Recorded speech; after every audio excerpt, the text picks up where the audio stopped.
সবাইকে আবারও স্বাগতম।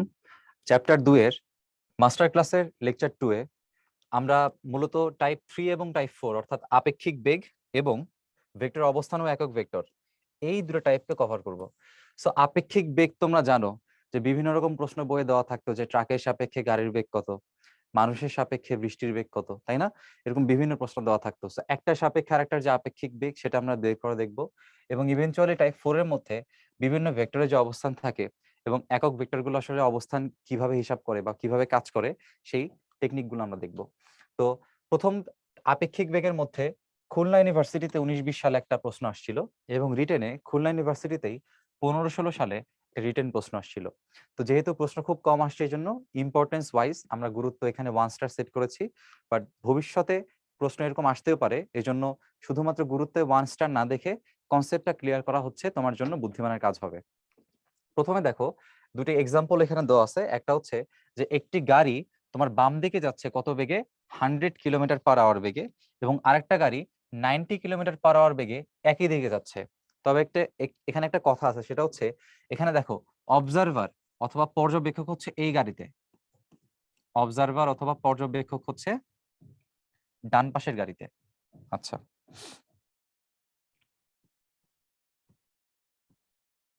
তাহলে যেটা হচ্ছে মনে রাখতে হয়, যখন আমরা হিসাব করি তখন সবসময় আমরা আসলে পর্যবেক্ষকের রেসপেক্ট হিসাব করতে হয় এবং মনে রাখবো যে সবসময় সেই পর্যবেক্ষক বা অবজারভারকে সবসময় পর্যবেক্ষক অবজারভারের যে বেগটা সেই বেগটাকে সবসময় বিয়োগ করতে হবে, বিয়োগ করতে হবে।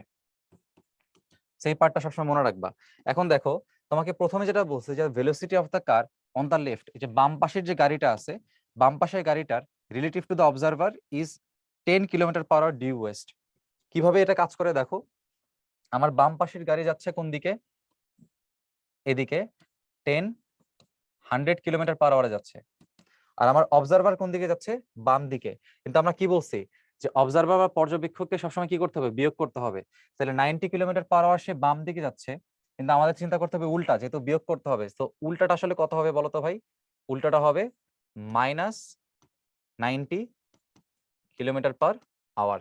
সো এই যে উল্টায় দিলাম, উল্টায় দেওয়ার পরে দেখো তাহলে আলটিমেটলি আমার আসলে কত থাকতেছে, এই দূরে যে লব্ধিটা, এই দূরে যে লব্ধিটা সেটা আসলে কত থাকতেছে দেখো, এই পাশে 100, এই পাশে -90। সো এই দুটো যদি হিসাব করো তাহলে তোমার এই বাম দিকে কত থাকতেছে, 10 কিলোমিটার পার আওয়ার। এবং তোমরা জানো যে আমরা যখন উত্তর দক্ষিণ পূর্ব পশ্চিম ম্যাপিং করি তখন আমার এই বাম দিকটা হয় হচ্ছে পশ্চিম অথবা ওয়েস্ট এবং ডান দিকটা হয় হচ্ছে ইস্ট অথবা পূর্ব। তো যেহেতু বাম দিকে আসছে সো আমরা এটাকে বলতেছি হচ্ছে ওয়েস্ট। এই জন্য এখানে চিত্রে লিখছে যে the velocity of the car on the left relative to the observer, এই অবজারভারের সাপেক্ষে 10 kilometre per hour due west মানে পশ্চিম দিকে। সো এখানে হচ্ছে সেই ব্যাখ্যাটা করলাম। পরবর্তী যে চিত্রটা আছে দেখো, পরবর্তী চিত্রে পার্থক্য হচ্ছে যে আগে গাড়ি যাচ্ছিল বাম দিকে, এখন গাড়ি আসতেছে হচ্ছে ডান দিকে, এদিকে চলে আসতেছে মানে তোমার পূর্ব দিকে চলে আসতেছে। তাহলে দেখো আমরা অবজারভারটাকে সবসময় বিয়োগ করতে হয়, তাই না? তাহলে এটাকে চেঞ্জ করব না, এটাকে আমরা একই দিকে রাখবো, এটাকে আমরা একই দিকে রাখবো 100 কিলোমিটার পার আওয়ার। আর আমরা চেঞ্জ করব কাকে, এই 90 কে মানে পর্যবেক্ষককে আমরা হচ্ছে চেঞ্জ করবো। সো পর্যবেক্ষক ডান দিকে কাজ করবে, হ্যাঁ পর্যবেক্ষক ডান দিকে কাজ করবে, সেটা কত 90 কিলোমিটার পার আওয়ার। যেহেতু দিক উল্টাই দিছি সো মাইনাস আর না দিলেও হয়, এখানে মাইনাস আর না দিলেও হয়, শুধুমাত্র মান নিয়ে চিন্তা করতেছি, ঠিক আছে? দিক তো আমরা দিছি এখানে। তো দেখো দুইটা মিলে দুইটা একই দিকে কাজ করতেছে, তাহলে তাদের যে লব্ধিটা ফাইনাল, লব্ধিটা কোন দিক কাজ করবে, ডান দিকে। তো দুইটার যোগফল হবে কত, 190 কিলোমিটার পার আওয়ার। এটা কোন দিকে গেছে, পূর্ব দিকে গেছে, তার মানে এটা কোন দিকে গেছে, ইস্ট। সো এখানে দেখো এটাই লিখছে the velocity of the car approaching from the left relative to the observer, মানে আমার যে বাম পাশের গাড়িটা আছে সেটা পর্যবেক্ষকের সাপেক্ষে কোন দিক, ডান দিকে আসতেছে, তার আপেক্ষিক বেগটা হচ্ছে 190 kilometre per hour due east মানে পূর্ব দিকে। সো আমরা ওটাই দেখলাম যে পূর্ব দিকে 190 কিলোমিটার পার আওয়ার বেগে আমার গাড়িটা চলতেছে। তাহলে একটা বিষয় খেয়াল করো, দুইজন পরস্পর বিপরীত দিক থেকে আসলে দুইটা বেগ পরস্পর কি হয়ে গেছে, যোগ হয়ে গেছে। আর দুইটা একই দিকে গেলে দুইটা ভেক্টর কি হয়ে গেছে, একটা থেকে আরেকটা কি বিয়োগ হয়ে মানটা আসছে। তো এটা মনে রাখবো যে যখন নাকি দুইটা বিপরীত দিক থেকে আসে তখন দুজনের বেগটাকে যোগ করতে হয়, আর যখন দুইটা একই দিকে যায় তখন পর্যবেক্ষকের বেগটাকে বিয়োগ দিতে হবে, ঠিক আছে?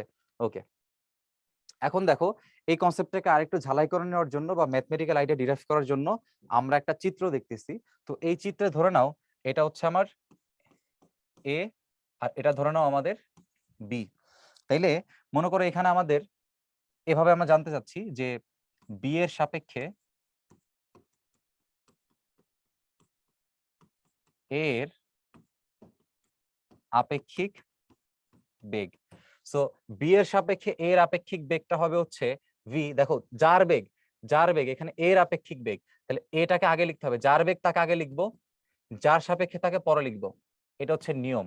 তাহলে বলো তো যদি ভেবে থাকতো যে এর সাপেক্ষে বি এর বেগ, তাহলে যার বেগটা তাকে লিখতে হবে আগে, তাহলে বি কে লিখবো আগে, যার সাপেক্ষে তাকে লিখবো পরে, তাহলে এটাকে লিখবো পরে।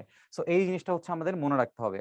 আর একটা বিষয় সেটা হচ্ছে ধর আমি যদি এখানে ভি এ বি বের করতে চাই, তাহলে এটা সূত্র হচ্ছে ভি এ মাইনাস, দেখো হিসাবটা কি বলছি, যেহেতু এ হচ্ছে আগে আছে তাহলে এর বেগ, আর যে পরে আছে সেটা হচ্ছে তার সাপেক্ষে, ওটা আমরা বলছি যার বেগ তাকে আগে লিখতে হবে, যার সাপেক্ষে তাকে পরে লিখতে হবে। তাহলে আমি কি বলতে পারি বলো, এটা হচ্ছে যার বেগ আর বিটা হচ্ছে যার সাপেক্ষে।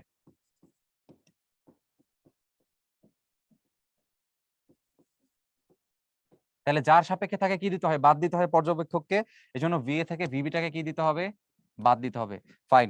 এখন তাহলে খেয়াল করো ভিএ মাইনাস ভিবি কে আমরা অল্টারনেটিভ ভাবে কি লিখতে পারি, আমি লিখতে পারি ভিএ প্লাস মাইনাস ভিবি। তার মানে এই ভিবিটাকে কি করতে হবে, আমার উল্টাইতে হবে। সো এই বিটাকে উল্টাইয়ে ধরো আমি এদিকে মাইনাস ভিবি পাইলাম, বা এদিকে ধরো মাইনাস বি পাইলাম। এভাবে আমরা লিখে রাখি এখানে, ধরো এটাকে আমরা বললাম হচ্ছে ভিএ, এটাকে বললাম ভিবি, এটাকে আমরা বলতে পারবো মাইনাস ভিবি। সো এখানে খেয়াল করে দেখো আমার লাগবে কি, ভিএ এবং মাইনাস ভিবি এর যোগফল লাগবে, তাই না? সো ভিএ এবং মাইনাস ভিবি এর যে যোগফল, সেই যোগফলটা আসলে কোনটা, এই দিক বরাবর কিছু একটা হবে, ঠিক আছে? এই সামান্তরিকের কর্ণ বরাবর কিছু একটা হবে। তাইলে এই যে লব্ধিটা, এটা হচ্ছে আমাদের ভিএ প্লাস হচ্ছে মাইনাস ভিবি। ওকে, তাহলে এখানে মধ্যবর্তী দেখো, আগে যদি কোণ আমার থাকতো আলফা, এখন এই দুইটার মধ্যবর্তী কোণ আসলে আমার কত আছে, পাই মাইনাস আলফা, তাই না? তাইলে আমার যদি এখানে এই ভিএবি এর মানটা বের করতে হয়, অর্থাৎ আপেক্ষিক বেগের মানটা যখন তোমরা বের করবা, তখন কি করতে হবে, আমরা কি করি, দুইটাকে স্কয়ার করি প্রথমে। তাহলে VA square plus VB square plus 2 VA into VB. এখানে মাইনাস ভিবি বসানো যাবে না, কারণ এখানে হচ্ছে আমরা মডুলাস মানগুলো ব্যবহার করি, ঠিক আছে? তো এখানে আমরা আসলে মডুলাস মানগুলো ব্যবহার করি। সো এটা হচ্ছে ভি এর মডুলাস আর এটা হচ্ছে মাইনাস ভিবি এর মডুলাস। সেখানে মাইনাস এমনি হয় না। আর কস কত কোণ দিতে হবে দেখো তো, কস দেখো মধ্যবর্তী কোণ কত, ভি এবং মাইনাস ভিবি এর মধ্যবর্তী কোণ পাই মাইনাস আলফা। তাহলে কস পাই মাইনাস আলফা। সো আমরা জানি যে কস পাই মাইনাস আলফার যে মানটা, এই কস পাই মাইনাস আলফার যে মানটা সেটা হচ্ছে মাইনাস কস আলফা। যেহেতু সেকেন্ড কোয়াড্রেন্টে আছে, কসটা হচ্ছে নেগেটিভ, তাহলে আমরা এখান থেকে কি লিখতে পারি, root over VA square plus VB square, এই মাইনাস কস আলফার জন্য আগে একটা মাইনাস দিয়ে 2 VA VB cos alpha. So অনেকে মনে করে যে মাইনাসটা হচ্ছে আসলে ভিবি এর জন্য হয়েছে, আসলে কিন্তু তা না, কোণের জন্য আসলে মাইনাসটা চলে আসে। সো এক কথায় মনে রাখবা যে যখন আপেক্ষিক বেগ হিসাব করতে হয় তখন সূত্রে হচ্ছে মাইনাস দিতে হয়, এবং মাইনাসটা আসার মূল কারণ কি, ওই আলফা মাইনাস মানে পাই মাইনাস আলফা করার কারণে আসলে কসটা কি হয়, নেগেটিভ হয়ে যায়, যে কসটা নেগেটিভ হয়ে গেছে, এবং মাইনাসটা আসার কারণ হচ্ছে মূলত সেইটা। ওকে, এবং আরেকটা বিষয়, যার সাপেক্ষে হিসাব করব তাকে সবসময় কি দিব, বাদ দিব। এই বিষয়টা যেন সবার মাথায় থাকে, ঠিক আছে? এবার দেখো বলছে একটি গাড়ির বেগ ভিসি এবং যে ট্রাকের বেগ হচ্ছে ভিটি, ঠিক আছে? ভিসি ভিটি আমরা ধরলাম। একটি গাড়ির সাপেক্ষে ট্রাকের বেগ নির্ণয় করতে হবে।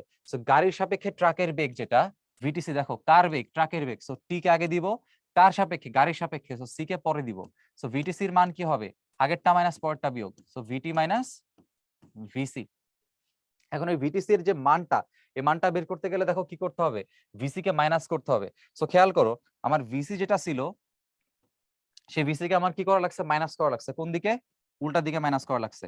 তার মানে আমার একটা ভেক্টর হচ্ছে আসলে এইটা, আর আরেকটা ভেক্টর কোনটা, ভিটি। তো ভিটি হচ্ছে এইটা।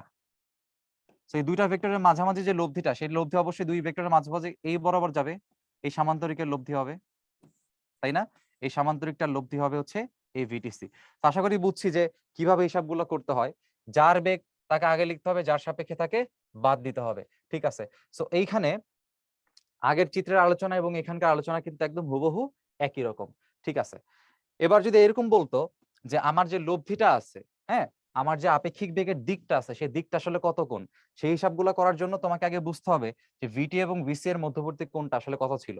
সো ভিটি আর ভিসি এর মধ্যবর্তী কোণ মনে করে ধরে নাও যে ভিটি এবং ভিসি এর মধ্যবর্তী কোণ ধরে নাও হচ্ছে আলফা বলা ছিল। তাহলে বলো তো ভিটি আর মাইনাস ভিসি এর মধ্যবর্তী কোণ কত হইলো? পাই মাইনাস আলফা হইলো। আর মনে করো তুমি বলতে চাচ্ছ যে আমার ভিটিসি যেটা আছে, ভিটিসি হইতেছে মনে করো এই ভিটি এর সাথে একটা কোণ উৎপন্ন করছে, ধরো সেটা হচ্ছে থিটা। তাহলে তখন আমরা কি বের করতাম যে ভিটিসি হচ্ছে ভিটি এর সাথে কোণ উৎপন্ন করছে, তো যার সাথে কোণ উৎপন্ন করে তাকে আলাদা আলাদা লিখতে হয়। তাহলে আমরা কি লিখতাম, ট্যান থিটা সমান কোণ উৎপন্ন করছে লব্ধিটা কার সাথে, ভিটি এর সাথে, তো ভিটি কে আলাদা লিখতে হবে প্লাস, তাহলে বাকি থাকলো কি কি, ভিসি বাকি থাকলো। সো আমি ভিসি কে উপরে দিতাম, ভিসি কে নিচে দিতাম, দিয়ে কি লিখতাম, এই এখানকার একটা কোণ এখানকার একটা কোণ, তার মানে আমার উপরে লিখতাম সাইন ভিটের মাইনাস ভিসি নিয়ে আলোচনা করতেছি, তাহলে উপরে লিখবো এই যে এই পাই মাইনাস আলফা, নিচে লিখবো কস পাই মাইনাস আলফা। ওকে, সো এই হচ্ছে আমাদের যদি কোণ কখনো চাইতো তাহলে আমরা কোণ আসলে কিভাবে বের করতাম। ওকে, এবার ছাতার যে ম্যাথগুলো আছে তোমরা জানো যে এই যে বৃষ্টিতে একজন মানুষ বের হয়, এরপর তিনি দৌড়াদৌড়ি করেন, হ্যাঁ, এরপর হঠাৎ বৃষ্টি পড়া শুরু করে, তারপরে বলে যে বৃষ্টি থেকে রক্ষা পেতে তাকে কতক্ষণে ছাতা ধরতে হবে। এই টাইপের প্রবলেম হচ্ছে এখানে বলছে। এখানে বলছে যদি বাহ্যিক কোনো বায়ু প্রবাহ না থাকে, তো বায়ু প্রবাহ নাই তার মানে কোনো ঝামেলা নাই। তো উলম্বের সাথে ছাতার কোণ যদি থিটা হয়, দেখো কার সাথে বলছে, উলম্বের সাথে বলছে, ছাতার কোণ যদি থিটা হয়, দেখো উলম্বের সাথে থিটাটা ধরছে, তাইলে এখানে আমাদের চিন্তা করতে হবে যে থিটাটা হচ্ছে উলম্বের সাথে। এখন দেখো যে ত্রিভুজটা আমাদের এখানে উৎপন্ন হয়েছে, নরমালি আমরা সবসময় কি হিসাব করি বলতো, ব্যক্তির সাপেক্ষে ব্যক্তির বেগের সাপেক্ষে বৃষ্টির বেগ, সবসময় আমরা ব্যক্তির বেগের সাপেক্ষে বৃষ্টির বেগটাকে হিসাব করি। তো বৃষ্টির বেগটাকে যদি আমরা শুধুমাত্র ধরো ভিআর বলি, আর ব্যক্তির বেগটাকে যদি শুধুমাত্র আমরা ভিএম বলি, তাইলে ব্যক্তির সাপেক্ষে যখন হিসাব করব তখন ব্যক্তির বেগটাকে বাদ দিতে হবে, আর যার বেগ তাকে আগে লিখতে হবে। তাহলে কি হবে বলো, ভিআরএম ইকুয়ালস টু ভিআর, যার বেগ তার থেকে যার সাপেক্ষে মানে ব্যক্তির সাপেক্ষে সেটাকে কি দিতে হচ্ছে, বাদ দিতে হচ্ছে। তাহলে খেয়াল করে দেখো চিত্রে আমাকে কি করতে হবে, মানুষের যে বেগটা বা ব্যক্তির যে বেগটা সেই ব্যক্তির বেগটাকে বিয়োগ করতে হবে বা উল্টাইতে হবে। এজন্য খেয়াল করো ব্যক্তির যে বেগের দিকটা ছিল, ধরো আমাদের এখানে ব্যক্তির যে বেগের দিকটা এখানে আছে, এই যে এইটা এখানে মাইনাস হবে না, এই ব্যক্তির বেগের দিকটাকে কি করতে হবে, প্রথমেই তোমার উল্টাই দিতে হবে। সো উল্টাইলে তুমি কি পাইলা, মাইনাস ভিএম পাইলা। আর বৃষ্টি তো তোমার আসলে পড়তেইছে, হ্যাঁ, বৃষ্টি তোমার পড়তেছে, তো ধরো বৃষ্টিকে তুমি বললা হচ্ছে ভিআর, শুধুমাত্র ভিআর বললা, তাইলে তোমার এটার যে মান সেটা হচ্ছে মাইনাস ভিএম। তো মাইনাস ভিএম এর মূল্যাস করলে এটার মান কিন্তু শুধুমাত্র ভিএমই থাকবে, হ্যাঁ। তাহলে তোমার এই দিক বরাবর ভ্যালুটা আছে হচ্ছে ভিএম, আর এদিক বরাবর ভ্যালু আছে হচ্ছে ভিআর, হ্যাঁ, এটা শুধুমাত্র মান নিয়ে চিন্তা করলে এটা হবে ভিআর। তাহলে এই ত্রিভুজটা খেয়াল করে দেখো, এই ত্রিভুজে তোমার একদিক বরাবর আছে হচ্ছে ভিএম, আর একদিক বরাবর আছে হচ্ছে ভিআর, আর থিটা আছে হচ্ছে এখানে, খেয়াল করে দেখো এটা হচ্ছে তোমার থিটা। তাহলে এই ত্রিভুজে বলতো, এই ত্রিভুজে আমি যদি ভিএম বাই ভিআর লিখি, এই ত্রিভুজে যদি আমরা ভিএম বাই ভিআর লিখি, তাহলে থিটার রেসপেক্টে ভিএমটা হচ্ছে লম্ব, ভিআরটা হচ্ছে ভূমি, তাহলে লম্ব বাই ভূমির মানটা আসলে কত, ট্যান থিটা।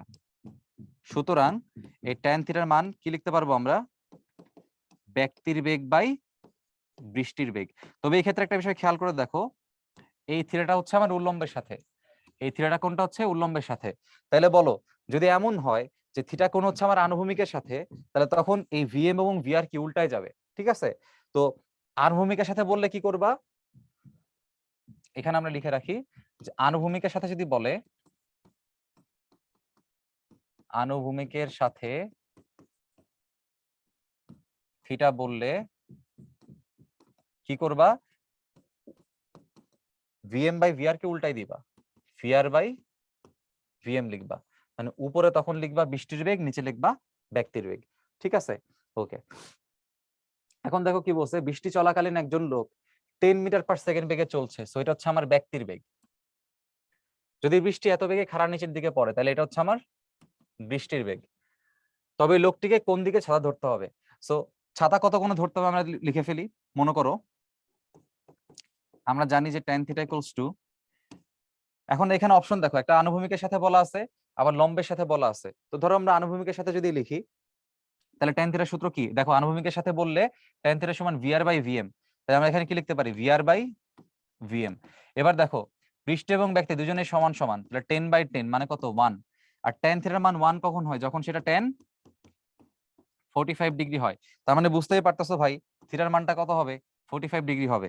সুতরাং থিটার মান হবে 45 ডিগ্রি। এখন যেহেতু আমি ভিআরটাকে উপরে রাখছি, তার মানে এটা আনুভূমিকের সাথে, তার মানে এটা আনুভূমিকের সাথে। এবার তুমি অপশনের সাথে মিলাই দেখো তোমার কোন অপশনটা মিলে। সো অপশনের সাথে মিলাইলে তুমি দেখতে পাচ্ছ সি হচ্ছে আমাদের কারেক্ট অ্যান্সার। তবে বলে রাখা ভালো, এই আনুভূমিকের সাথে 45 ডিগ্রি কোণ হইলে উল্লম্বের সাথেও কত বলো তো? 90 থেকে বাদ দিলেই কিন্তু হয়। উল্লম্বের সাথে যদি বলতো আমি কি করতাম? সিম্পলি 90 থেকে বাদ দিতাম। সো 90 থেকে বাদ দিলে এটা কিন্তু কত থাকে ভাই? 45ই থাকে। কারণ কি 45 উল্লম্বের সাথেও যা, আনুভূমিকের সাথেও তা। সেখানে যার সাথে মিলছে আমি তারটাকে রাইট দিয়ে দিছি। ওকে। এক ব্যক্তি বৃষ্টির মাঝে এত বেগে দৌড়াচ্ছে, ঠিক আছে? সো এটা হচ্ছে ভিএম। বৃষ্টির বেগ বলেছে ভি রেইন মানে ভিআর। লম্বভাবে পড়তেছে। ছাতার কৌণিক অবস্থান কত হলে ব্যক্তি বৃষ্টি থেকে নিজেকে রক্ষা করতে পারবে? সো আমরা কি জানি যে tan θ = Vm/VR। সো যখন আমরা ব্যক্তিকে উপরে রাখি তখন সেটা কিন্তু আসলে কি উল্লম্বের সাথে, তাই না? সুতরাং থিটার মানটা হবে tan ইনভার্স Vm আছে হচ্ছে 4 আর VR আছে হচ্ছে 6। tan inverse 4/6। তো tan ইনভার্স 4/6 যদি আমরা একটু করি,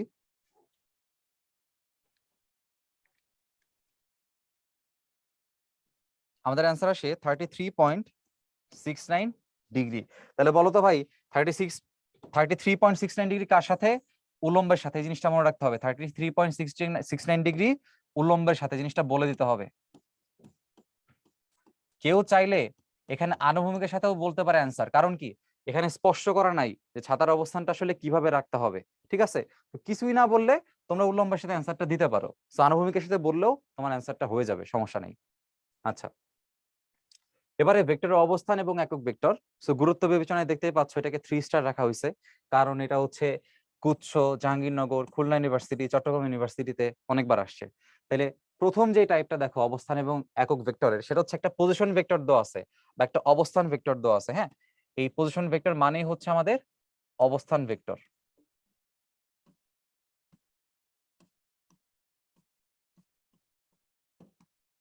আচ্ছা, এবার দেখো অবস্থান ভেক্টরটা কত বলা? xi প্রাইম, yj প্রাইম, আর হচ্ছে yj ক্যাপ, আর হচ্ছে কি? তাইলে এখন এই যে অংশটা আছে আমার এক্স অক্ষ বরাবর, এক্স অক্ষ বরাবর তার মান আছে হচ্ছে দেখো এক্স, ওয়াই অক্ষ বরাবর তার মানটা আছে হচ্ছে তোমার ওয়াই, আর জেড অক্ষ বরাবর আছে হচ্ছে জেড। সো আলটিমেটলি যখন আমি মূল বিন্দু থেকে এই জিনিসটাকে কানেক্ট করি, তখন তার যে পয়েন্টটা সেটা কি এক্স কমা ওয়াই কমা জেড দিয়ে প্রকাশ করা যায়।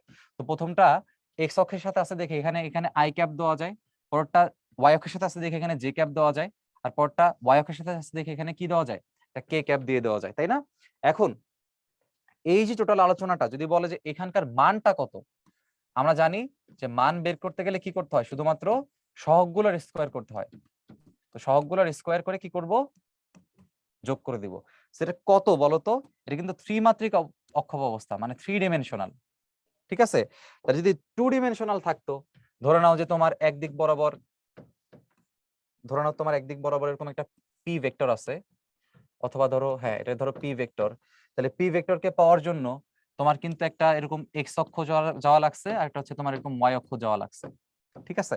তাহলে আমার যদি এতটুকুর মান এক্স হয়, এতটুকুর মান যদি ওয়াই হয়, তাহলে এক্স অক্ষ বরাবর গেলে তার সাথে একটা কি লাগাই দিতে হয়? আই ক্যাপ লাগাইতে হয়। ওয়াই অক্ষ বরাবর গেলে তার সাথে কি লাগাইতে হয়? জে ক্যাপ লাগাইতে হয়। তার মানে ওই পি এর ভেক্টরের যে মানটা, সেই পি ভেক্টরের মানটা আসলে কত দাঁড়াবে বলো তো? X y cap plus y j cap. এটা তোমরা জানো। তাহলে এটার যদি মান বের করতে হয়, দেখো √x² প্লাস y², এই যে মানটা, এই মানটা বলতো কোন অক্ষে অবস্থান করবে, অথবা লব্ধিটা কোন অক্ষে অবস্থান করবে বলতো? এই লব্ধিটা দেখো এটা 2 ডাইমেনশনাল, একটা হচ্ছে এক্স অক্ষ আর এটা হচ্ছে ওয়াই অক্ষ। তো এই লব্ধিটাও কিন্তু আসলে কোন অক্ষে থাকবে বলতো? এক্স ওয়াই তলে থাকবে, এক্স ওয়াই সমতলে থাকবে, ঠিক আছে। তো দ্বিমাত্রিক অক্ষ ব্যবস্থায় তোমার আসলে এক্স ওয়াই তল বাদে আসলে কিছু নাই, এই জন্য এখানে এক্স ওয়াই তল, আর এখানে যেহেতু তিনটা মাত্রাই আছে সেটা হচ্ছে এক্স ওয়াই জেড তল, হ্যাঁ, ত্রিমাত্রিক অক্ষ ব্যবস্থা। ওকে, এখন আমরা একটা ছোট্ট কনসেপ্ট দেখার চেষ্টা করব। দেখো মাঝে মধ্যে ধরো তোমাকে একটা ভেক্টর দিতে পারে, ধরো তোমার ভেক্টরটা হচ্ছে এরকম, ঠিক আছে, এবং তোমার এই যে যেহেতু দেখতে পাচ্ছ এখানে এক্স আছে, ওয়াই আছে, জেড আছে, তার মানে এটা বুঝতেই পারতেছো এটা হচ্ছে একটা ত্রিমাত্রিক অক্ষ ব্যবস্থা, এবং ত্রিমাত্রিক অক্ষ ব্যবস্থায় এক্স এর মান, ওয়াই এর মান এবং জেড এর মান তিনটাই থাকে। তাইলে তোমার ধরো এখানে অক্ষ ব্যবস্থায় এক্স আছে, ওয়াই আছে, জেড আছে, তিনটাই আছে। এখন এইখানের যে অবস্থান ভেক্টরটা, এই অবস্থান ভেক্টরটা খেয়াল করো, এই এক্স অক্ষের সাথে একটা কোণ উৎপন্ন করছে, আমি ধরলাম এটা হচ্ছে আলফা। এই অবস্থান ভেক্টরটাই ওয়াই অক্ষের সাথে একটা কোণ উৎপন্ন করছে, ধরলাম সেটা হচ্ছে বিটা। আর এইটাই জেড অক্ষের সাথে একটা কোণ উৎপন্ন করছে, আমি ধরলাম সেটা হচ্ছে গামা। এরকম বলতে পারে যে অক্ষত্রয়ের সাথে উৎপন্ন কোণ বের করো। তাহলে দেখো যদি এরকম আমাদের কখনো বলে যে অক্ষত্রয়ের সাথে উৎপন্ন কোণ নির্ণয় করো, সেক্ষেত্রে কি করবা? অক্ষত্রয়ের সাথে উৎপন্ন কোণ বের করার ক্ষেত্রে আগে দেখতে হবে কার সাথে কি আছে। তো তুমি তো বুঝতেইছো যে এইখানকার যে আর আর ভেক্টর যেটা আছে তার তিনটা অংশ, একটা হচ্ছে এক্স, একটা ওয়াই আর একটা হচ্ছে জেড। তাহলে তোমার যদি শুধুমাত্র এক্স অক্ষের জন্য বের করতে বলে, তাহলে এক্স অক্ষের সাথে আমরা কত কোণ ধরছি? আলফা ধরছি। তাহলে তোমার এই আলফার মানটা হবে হচ্ছে কজ ইনভার্স, কি করবা দেখো, নিজে সবসময় মান দ্বারা ভাগ করতে হয়। সো এই আর ভেক্টরটার মান কত হবে বলতো? আর ভেক্টরের মানটা হবে হচ্ছে √, x square plus y square plus z square. Okay, so নিচে সবসময় মান দ্বারা ভাগ করতে হবে। সো নিচে কি করব? নিচে এটার আমরা মান লিখে দিব, ঠিক আছে। উপরে কি করব? উপরের বিষয়টা হচ্ছে ইম্পর্টেন্ট, যে অক্ষের সাথে কোণ বের করতে বলছে শুধুমাত্র সে অংশকে রাখবো। তাহলে উপরে দেখো এক্স অক্ষের সাথে কোণ উৎপন্ন যদি করতে বলে, যদি আমাকে এটা বলে, যদি এক্স অক্ষের সাথে যদি বলে, তাইলে এক্স অক্ষের সাথে কোন অংশটা আছে? এক্স অক্ষটা আছে, শুধুমাত্র এখানে কোন অংশ লিখবো? এক্স লিখবো। আবার যদি তোমাকে ধরো বলছে যে ওয়াই অক্ষের সাথে কত কোণ, ওয়াই অক্ষের সাথে কোণ দেখো কত বলছে? বিটা। তাহলে বিটার মান হবে কজ ইনভার্স, নিচে সবসময় মান দ্বারা ভাগ দিব, আর উপরে হচ্ছে ওই অক্ষেরই মানটা বসাবো, সহগটা বসাবো। ওই অক্ষের মানটা হচ্ছে এখানে ওয়াই, উপরে ওয়াই লিখবো। আর যদি বলতো জেড অক্ষের সাথে উৎপন্ন কোণ, তো জেড অক্ষের সাথে উৎপন্ন কোণ দেখো কত? গামা। তাহলে গামার মান হবে কজ ইনভার্স, নিচে টোটাল মানটা বসাই দিব যে √x² plus y² plus z²। তাহলে নিচে এই মানটা বসাবা, আর উপরে কি করবা?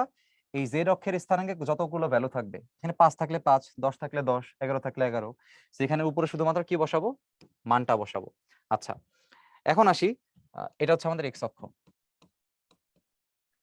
যদি আমাকে এভাবে বলে যে ওয়াই অক্ষের মানটা কত, আবারও বলি, ওয়াই অক্ষ বললে শুধুমাত্র ওয়াই অক্ষের যে ভ্যালুটা আছে সেটা হচ্ছে আমরা নিব, ঠিক আছে। ওকে, আশা করি জিনিসটা বুঝতে পারছি। এবারে আমরা মূলত হচ্ছে অবস্থান ভেক্টরকে আরো যেভাবে প্রকাশ করা যায় সেটা হচ্ছে দেখার চেষ্টা করব। সো প্রথমে যদি তোমরা এই ত্রিভুজটা দেখো, দেখো এখানে কি বলছে যে মূল বিন্দুর সাপেক্ষে পি এবং কিউ এর অবস্থান ভেক্টর হচ্ছে ওপি এবং ও কিউ। এই যে পি বিন্দু মূল বিন্দুর সাপেক্ষে যদি তাকে প্রকাশ করো, তোমাকে অবশ্যই কি ওপি বরাবর বলতে হবে। আর কিউ বিন্দু মূল বিন্দু সাপেক্ষে বললে অবশ্যই ও কিউ বলতে হবে, ঠিক আছে, সেটা কোনো সমস্যা না। এখন পি এর সাপেক্ষে কিউ এর যে অবস্থান, এটা দুই ভাবে চিন্তা করতে পারো। একটা হচ্ছে পি কিউ এর মানটা হবে ফাইনাল মাইনাস ইনিশিয়াল, ঠিক আছে। তাহলে আমরা এখানে লিখলাম শেষ মাইনাস আদি। এখন এই যে শেষ মাইনাস আদি লিখলাম, এখানে শেষটা আসলে কে দেখো তো? শেষ হচ্ছে কিউ আর আদি হচ্ছে পি। এবার এই যে শেষ এবং আদি, এটা কাদের সাপেক্ষে বের করা দেখো তো? মূলবিন্দুর সাপেক্ষে বের করা। অর্থাৎ পি এবং কিউ এর মান তো আসলে অ্যাবসলিউট না, মূলবিন্দুর সাপেক্ষে বের করা। এই জন্য তাদের আগে একটা ছোট করে কি দিতে হবে? এই ও দিতে হবে, কারণ কি ওটা হচ্ছে আমাদের মূলবিন্দু, ঠিক আছে। এখন দেখো ওপি vector minus O Q vector আমরা মাইনাস করব। সো এটাকে পি কিউ কে আমরা ওপি মাইনাস ও কিউ ভাবে লিখতে পারি বা ভাবে চিন্তা করতে পারি। আর এক ভাবে চিন্তা করতে পারি, দেখো এটা ত্রিভুজ বিধিতে প্রমাণ করতে পারি। ত্রিভুজ বিধি অনুসারে, দেখো ত্রিভুজ বিধি অনুসারে আমাদের নিয়ম কি দেখো, এই ওপি আর পি কিউ এই দুটো যোগ করলে ওপি আর পি কিউ যোগ করলে কি পাবা? ও কিউ পাবা। ঠিক আছে, ওপি আর পি কিউ যোগ করলে ও কিউ পাবা। তাহলে সমান সমান হচ্ছে আমরা লিখতে পারবো ও কিউ। তাহলে এখান থেকে যদি আমাদের মান বের করতে হবে কার? পি কিউ এর, তাহলে আমাদের পি কিউ এর মানটা হবে ও কিউ মাইনাস ওপি। ঠিক আছে, সো ত্রিভুজ বিধি দিয়েও দেখো আমরা একই মান এখানে মোটামুটি প্রমাণ করতে পারি। তাইলে এখানে আমাদের শেষ বিন্দুর যে মানটা, শেষ বিন্দুর মানটা কিন্তু ও কিউ হবে।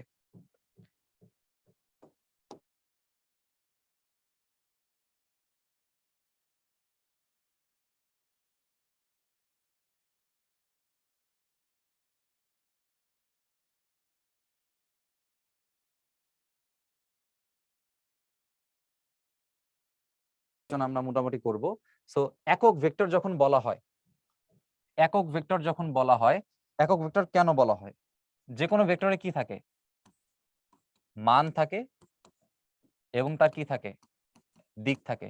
একক ভেক্টরের নাম থেকে বোঝা যায় তার মানটা কত হবে? 1 হবে। আর দিক কি হবে?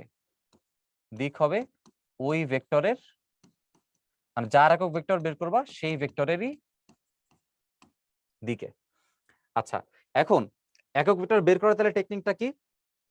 ধরো এখানে একটা এ ভেক্টর আমাদের দেওয়া আছে, যেটা হচ্ছে তোমার x I cap, a y এবং এ জেড। তোমরা বুঝতেছো? তাহলে এটার মান কেমনে বের করছে? সবগুলো সহগকে কি করছে? স্কোয়ার করছে। এখন একক ভেক্টর বের করার নিয়ম হচ্ছে ওই এ ভেক্টর যেটা বের করতেছো, তাহলে ছোট হাতের একটা এ দাও, দিয়ে তার মাথায় একটা কি দিয়ে দাও? একটা হ্যাট দিয়ে দাও। তাহলে এ হ্যাট যেটা আছে এটার মান কি হবে? এটার মান হবে ভেক্টর ডিভাইডেড বাই স্কেলার। এই একক ভেক্টরের মান সবসময় কি হবে? সবসময় ভেক্টর ডিভাইড বাই স্কেলার হবে। কারণ কি? দেখো, একক ভেক্টর সমান যদি আমি এরকম ভেক্টর বাই স্কেলার বলি, দেখো এইভাবে চিন্তা করা যায় যে তোমার যেই ভেক্টরটা তার কি থাকে? মান থাকে এন্ড দিক থাকে। আর স্কেলারে শুধুমাত্র কি থাকে? মান থাকে। তাহলে একটু এভাবে মজা করে চিন্তা করো, যেখানে মান এবং মান বাদ যায়, মান এবং মান বাদ যেয়ে মান থাকে হচ্ছে কাটাকাটি গেলে কত থাকে? 1 থাকে। আর তার সাথে একটা কি থাকে? দেখো, দিক থাকে। সো মান এই জন্য হয়ে যায় 1, আর দিক হচ্ছে ওই ভেক্টরের, এই ভেক্টরের দিক হয়। তাইলে আমরা কি করছি? দেখো, একক ভেক্টর হচ্ছে ভেক্টর বাই স্কেলার। সো উপর হচ্ছে ভেক্টর রাখতে হবে, নিচে হচ্ছে স্কেলারটাকে রাখতে হবে। ওকে, এবং একক ভেক্টরকে কখন ব্যবহার করা হয় এটা হচ্ছে মাথায় রাখবো। একক ভেক্টরকে হচ্ছে দিক নির্দেশ করতে মূলত ব্যবহার করা হয়। কারণ কি? কারণ যার সাথেই গুণ দাও তার মানটা তো সে চেঞ্জ করতে পারে না। তাহলে একক ভেক্টরের ব্যবহারটা কি আসলে বলতো? একক ভেক্টরের ব্যবহার হইতেছে দিক নির্দেশ করা, দিক নির্দেশ করা। ঠিক আছে, মানকে সে চেঞ্জ করতে পারবে না, কারণ তার নিজের মানই হচ্ছে 1। যার সাথে গুণ হবে তার ওই মানটাই থাকবে, চেঞ্জ হবে না। কিন্তু দিকটাকে সে অ্যাড করতে পারবে। কারো মান যদি ভেক্টরের কারো কোনো একটা স্কেলার মান যদি 5 হয়, তার সাথে তুমি যদি একটা একক ভেক্টর গুণ করে দাও, ধরো এ ক্যাপ গুণ করে দিলা বা এ হ্যাট গুণ করে দিলা, তাহলে সেটা নিজে একটা কিন্তু ভেক্টর হয়ে গেছে। ধরো সেটা হচ্ছে একটা নতুন ভেক্টর হয়ে গেছে। ঠিক আছে, স্কেলারের সাথে একক ভেক্টর গুণ করলে সেটা একটা কি হয়ে যায়? ভেক্টর হয়ে যায়। এবারে দেখো, কোন ব্যক্তি সূর্যোদয়ের দিকে এত কিলোমিটার যাওয়ার পর দক্ষিণ দিকে 3 মিটার যায়, তার অতিক্রান্ত দূরত্ব সরণের পার্থক্য কত? আচ্ছা, তো সূর্য উদয় হয় আসলে কোথায়? সূর্যাস্ত হয় কোথায়? সূর্য উদয় হয় কোথায় বলো? পূর্বে। আর সূর্যাস্ত হয় কোথায়? পশ্চিমে।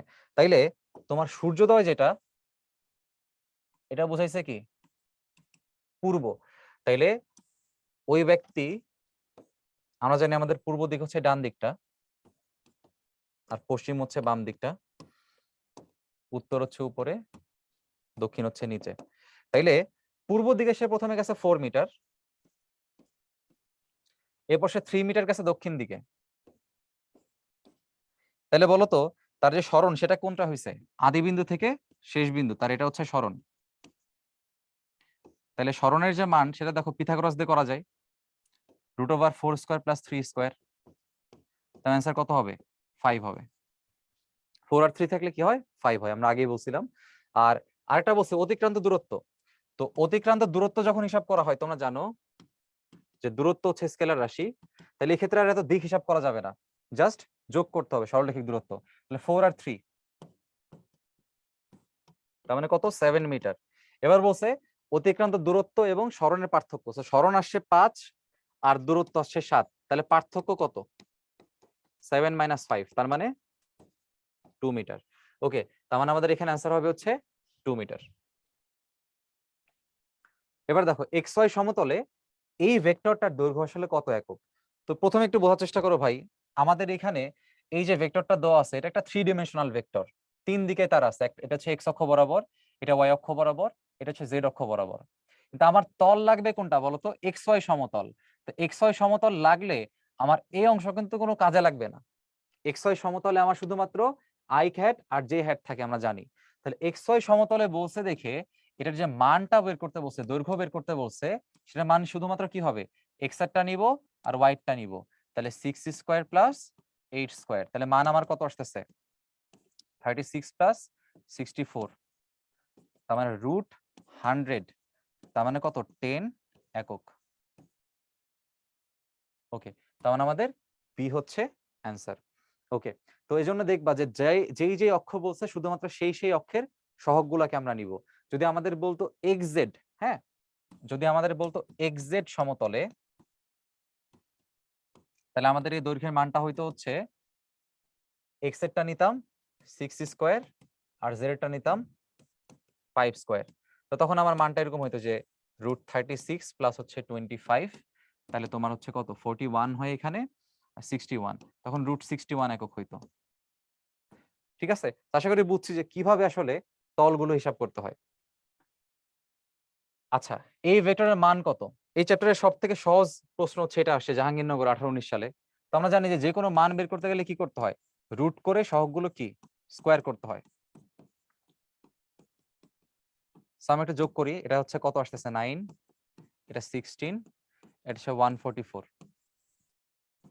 তাহলে এই দুটোর মধ্যে 25, এটা হচ্ছে 144, তো 169, তার মানে অ্যান্সার আসবে হচ্ছে 13। সো এখানে ভেক্টরের মান হবে 13। এবারে দেখো, এটা তুলনামূলক একটা সহজ প্রশ্ন। এটা হচ্ছে খুলনা ইউনিভার্সিটিতে আসছে 18-19 সালে, যে রেজা তার বাড়ি থেকে বের হয়ে প্রথমে উত্তর দিকে গেছে, এরপরে সে পশ্চিম দিকে 10 কিলোমিটার গেছে। ঠিক আছে, তাহলে রেজার যে হিসাবগুলা আমরা চিত্র দিয়ে বুঝি, নাহলে রেজা যে কোথায় যাবে আমরা তাকে ট্রেস করতে পারবো না। তো ধরো রেজা প্রথমে উত্তর দিকে গেছে, নিচে আছে ধরো দক্ষিণ, ডান পাশে পূর্ব, আর বাম পাশে পশ্চিম। এবার দেখো, প্রথমে উত্তর দিকে গেছে 15 কিলোমিটার, ঠিক আছে, তো ধরো এটা হচ্ছে 15 কিলোমিটার। এরপর সে পশ্চিম দিকে 10 কিলোমিটার গেছে, সো পশ্চিম দিকে, তো পশ্চিম দিকে সে গেল 10 কিলোমিটার। এরপর সে দক্ষিণ দিকে আরো 5 কিলোমিটার আগাইছে। আচ্ছা, তাহলে দক্ষিণ দিকে 5 কিলোমিটার গেছে, দক্ষিণ হচ্ছে নিচের দিকে, সো দক্ষিণ হচ্ছে 5 কিলোমিটার। ওকে, এখন কি বলছে? পূর্ব দিকে 10 কিলোমিটার গেছে, সে আবার পূর্ব দিকে 10 কিলোমিটার, পূর্ব হচ্ছে ডান দিকে, সো 10 কিলোমিটার গেছে, তার মানে যে উপরে 10 ছিল নিচেও 10। তাহলে রেজা সর্বশেষ কোথায় আছে? এই অবস্থানে আছে। এটা হচ্ছে রেজার শেষ বিন্দু, আর এটা হচ্ছে রেজার আদি বিন্দু। তাহলে দেখো কি বলছে, বলছে যে এখন নিজের বাড়ির কোন দিকে সে দাঁড়ায় আছে। তো নিজের বাড়ির কোন দিকে দাঁড়ায় আছে বোঝার জন্য কি তুমি সরণটা বের করো, তা আদি থেকে শেষ বিন্দুর দিকে সরণ, তাই না? এই সরণটা কত দেখো, টোটালটা হচ্ছে কত কিলোমিটার? টোটালটা হচ্ছে 15 কিলোমিটার, টোটালটা হচ্ছে 15 কিলোমিটার। হ্যাঁ, তাহলে এই টোটালটা হচ্ছে 15 কিলোমিটার, আর তোমার যে এতটুকু হচ্ছে 5, মানে এতটুকু হচ্ছে তোমার 5, তাহলে অবশ্যই অবশ্যই তোমার এতটুকু কত হবে? 10 কিলোমিটার হবে। 10 কিলোমিটার হচ্ছে তোমার মান, কিন্তু কোন দিকে গেছে দেখো? উত্তর দিকে গেছে, তার মানে কি হবে? 10 কিলোমিটার উত্তর। যাই হোক, এখানে মান চাই নাই, শুধুমাত্র দিক জিজ্ঞাসা করছে, তো আমরা বুঝতেছি যে আসলে উত্তর দিকে গেছে, তার মানে নিজের বাড়ির কোন দিকে সে দাঁড়ায় আছে? উত্তর দিকে সে দাঁড়ায় আছে। আচ্ছা, এবার দেখো বলছে মান শূন্য নয় এরকম একটি একক ভেক্টরকে তার মান দিয়ে ভাগ করলে কি পাওয়া যায়। তো দেখো আমরা জানি যে একক ভেক্টরের শর্ত হচ্ছে একটা ভেক্টরকে তার অশূন্য মান দ্বারা ভাগ দিতে হয়। এখানে কিন্তু ভেক্টরের মানটা কি হতে পারবে না? শূন্য হইতে পারবে না, কারণ তোমরা জানো শূন্য হইলে একক ভেক্টর হচ্ছে ইনফিনিটি হয়ে যাচ্ছে এখানে, বা অনির্ণয় অসংজ্ঞায়িত হয়ে যাচ্ছে। তাইলে এই এ ভেক্টর বাই এ ভেক্টরের যে মানটা, এটা যেহেতু শূন্য হইতে পারবে না, তবে এটা অশূন্য ভেক্টর, তাহলে সেই ভেক্টরকে তার মান দিয়ে যদি ভাগ করো তাহলে কি পাওয়া যায়? একক ভেক্টর পাওয়া যায়। তাহলে এখানে অ্যান্সার কি হবে? অ্যান্সার হবে একক ভেক্টর। দুটি ভেক্টর বলা আছে এবং একটা সার্টেন টার্মের যোগ বিয়োগ কিছু একটা করতে বলছে, ঠিক আছে? তাইলে দেখো এখানে মডুলাস করা মানে মান বের করতে বলছে। তাইলে আমরা একটা কাজ করি, দেখো এর মানটা বলা আছে, তো ফার্স্টে আমরা 2a টা বের করি। তাহলে 2a টা ভাইয়া কত হবে? 2 into i plus 2j plus k। তাহলে আমরা লিখতে পারি 2i প্লাস হচ্ছে 4j প্লাস হচ্ছে 2k। আর b এর মানটা তো বলাই আছে, তাহলে আমাদের এখন কি করতে হবে? আমাদের হচ্ছে 2a মাইনাস b করতে হবে। সো 2a মাইনাস b হবে হচ্ছে 2i plus 4j plus 2k minus b এর মানটা 3i plus j plus 4k। এখন হিসাব করে দেখো, তোমার 2 থেকে 3 কে বাদ দিলে মাইনাস i থাকে, এখানে 4 থেকে j কে বাদ দিলে 3j থাকে, এখানে 2 থেকে 4 কে বাদ দিলে মাইনাস 2k থাকে। এখন তোমাকে কিন্তু ভেক্টরটা বের করতে বলা নাই, কি বের করতে বলছে দেখো, এই মডুলাস বের করতে বলছে, মানে মান চাইছে। সুতরাং মান কত হবে? মান হবে এই যে সহগগুলো আছে সহগগুলোর স্কয়ার, তার মানে -1 স্কয়ার, 3 স্কয়ার, -2 স্কয়ার। মাইনাস না নিলেও হয়, জাস্ট ফর্মালিটি। তাহলে এখানে কত আছে? 1 প্লাস 9 প্লাস 4। তাহলে কত আসে এখানে দেখো, 9 আর 1 10, 14। অ্যান্সার আসতেছে 14। সো চাইছে অ্যান্সার কত? আমাদের অ্যান্সার আসলে হচ্ছে 14। ওকে, সো এরই মাধ্যমে আমাদের ভেক্টরের লেকচার 2 শেষ। তোমাদের সাথে আবারও দেখা হচ্ছে লেকচার 3 তে।